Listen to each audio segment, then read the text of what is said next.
India's Astra Mk-1 and Astra Mk-2 beyond visual range air-to-air missiles are expected to undergo integration with the Indian Air Force's Rafale fleet soon. Dassault Aviation and Tejas are providing technical cooperation, software support, and interface architecture for the effort. The exercise will connect India's indigenous Astra missiles with the Rafale's RBE-2 active electronically scanned array radar, mission computer, and combat management system. Integration trials are officially planned to begin around 2028 and will include simulation and virtual validation, carriage trials, captive carry trials, and release and live firing trials.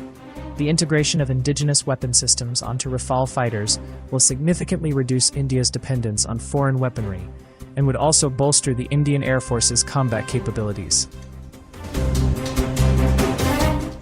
The C-295-based multi-mission maritime aircraft and medium-range maritime reconnaissance program is expected to receive clearance from the Cabinet Committee on Security soon. The program covers 15 aircraft based on the Airbus C-295 airframe, 9 of which are intended for the Indian Navy, and the remaining 6 have been allotted to the Indian Coast Guard. The Navy's medium-range maritime reconnaissance configuration will support surface search and tracking, anti-submarine warfare, maritime electronic intelligence gathering, and long-range search and identification. The aircraft is expected to be equipped with indigenous sensor suites, active electronically scanned array radars, electro-optical and infrared sensors, magnetic anomaly detectors, short-range naval anti-ship missiles, lightweight torpedoes, and sonar buoys. The Coast Guard's multi-mission maritime aircraft configuration will primarily support surveillance and search and rescue capabilities, but will also be capable of troop deployment and air ambulance roles.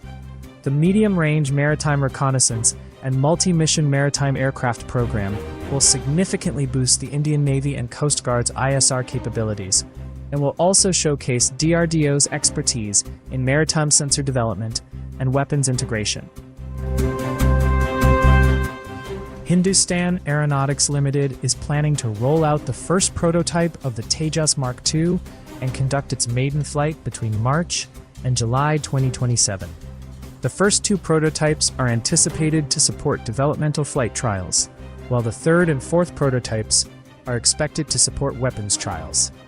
The aircraft is scheduled to complete its entire testing campaign and enter production around 2031.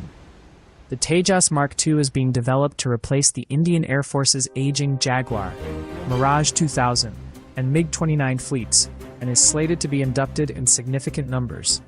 The aircraft will provide the Indian Air Force with 4+ generation capabilities, and would also play a crucial role in the development of an indigenous 5th-generation platform. India's Ministry of Defense is expected to soon finalize a deal for the procurement of 6 EMB-145 aircraft for the Netra Mk-1A Airborne Early Warning and Control Aircraft Program. Since the EMB-145 is no longer in production, Embraer will locate relatively new or lightly used EMB-145 airframes on the secondary market, inspect and modify them before handing them over to the Center for Airborne Systems. CABs will then integrate the indigenous radar, electronic warfare suite, and other mission systems, with support from Adani Defense and Aerospace and technical collaboration from Embraer. The Netra Mk-1A is slated to come equipped with gallium nitride-based ASA radar and would boast a detection range of about 450 kilometers. The contract for the procurement of 6 aircraft is anticipated to be finalized in the first half of next year, and the Netra Mk-1A would likely enter service by late 2028. The Headquarters Integrated Defense Staff is looking to procure 25 types of 3-dimensional training models of various military platforms and weapon systems. The requirement covers 3-dimensional training models representing various Pakistani and Chinese military platforms and weapon systems, including fighter aircraft, missile systems, main battle tanks, naval platforms, helicopters, unmanned aerial vehicles, air defense systems, and small arms. 3-dimensional physical models will allow personnel to examine system configuration, dimensions, weapon positions, aerodynamic characteristics, and deployment concepts. The models will also support operational briefings, intelligence briefings, and professional military education.